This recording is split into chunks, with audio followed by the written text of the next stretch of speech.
Right at the very heart of being human, there's this fundamental choice we all have to make. It isn't just about which path you're going to take, but really what kind of person you're going to be. So picture this. On one side, you've got a deep, worn-out couch, and on the other, a tall, imposing mountain. This is the choice we're digging into today, the couch versus the mountain. And this choice, it pretty much frames our entire existence. It's a decision between what some have called a comforting lie that promises us safety and a really difficult, demanding truth that offers, well, a terrible freedom. So let's break down what this all means. So let's start with the couch. It has this immense gravitational pull, right? In the famous story of Faust, the devilish character Mephistopheles calls this the comforting lie. And trust me, its promise is almost impossible to resist. Now, this is not just about being lazy. Not at all. It's a really deep, philosophical promise that gets whispered to the most tired parts of ourselves. It's the offer of a final escape from all struggle, a destination of comforting inertia where you can finally just stop. Its appeal is like this powerful, threefold siren song. I mean, think about it. First, it offers security, a safe place, a sanctuary from a harsh world. Second, it offers ease. You get to escape the constant need to strive and to grow. And finally, it offers safety.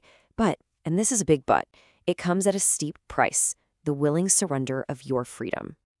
Okay, so that's the couch. But what about its opposite? Let's turn to the silent, stark opposition, that cold, indifferent mountain that's always looming in the distance.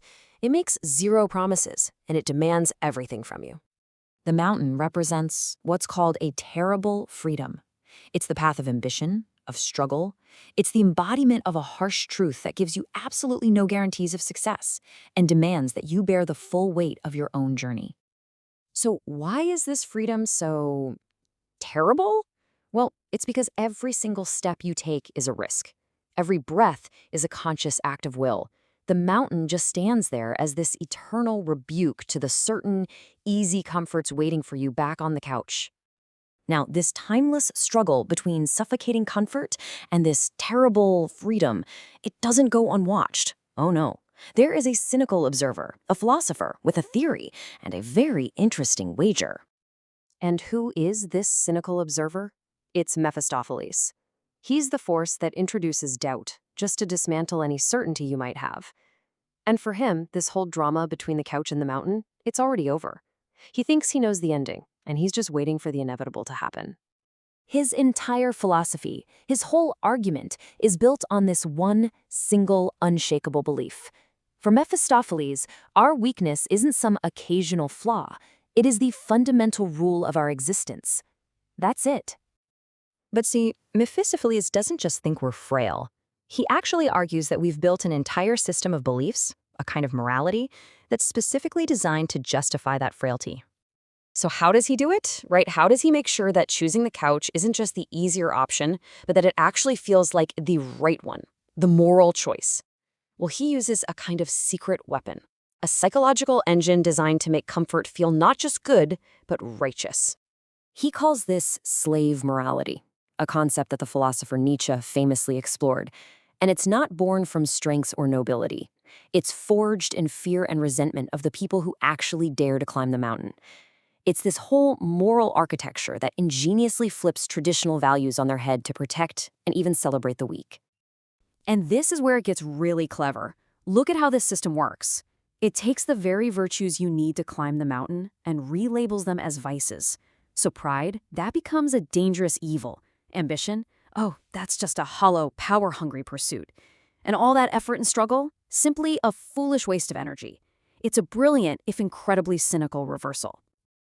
Okay, so armed with this moral justification that turns weakness into a virtue, Mephistopheles makes his great wager. It's a cosmic experiment, really, designed to prove his cynical theory once and for all. And he doesn't bet against just an ordinary person. No, he bets against the absolute best, a figure he calls Wotan, the Overman, a kind of ideal, almost godlike being. His whole point is to prove that frailty is a universal law that binds even the strongest among us. So here's the crucial part of his bet. Mephistopheles predicts that even this champion of will and strength will eventually break. He's convinced that Wotan will come to beg for the sweet oblivion of human comfort. In other words, he's betting that even the strongest will is still just a slave to that deep primal need for security. So, how does this all play out? Let's get to the climax of this story and see how it all builds to its inevitable and kind of tragic conclusion. You see, the retreat isn't some dramatic, heroic failure. It's a quiet, exhausted surrender. As the climb goes on, the biting wind of doubt starts to set in.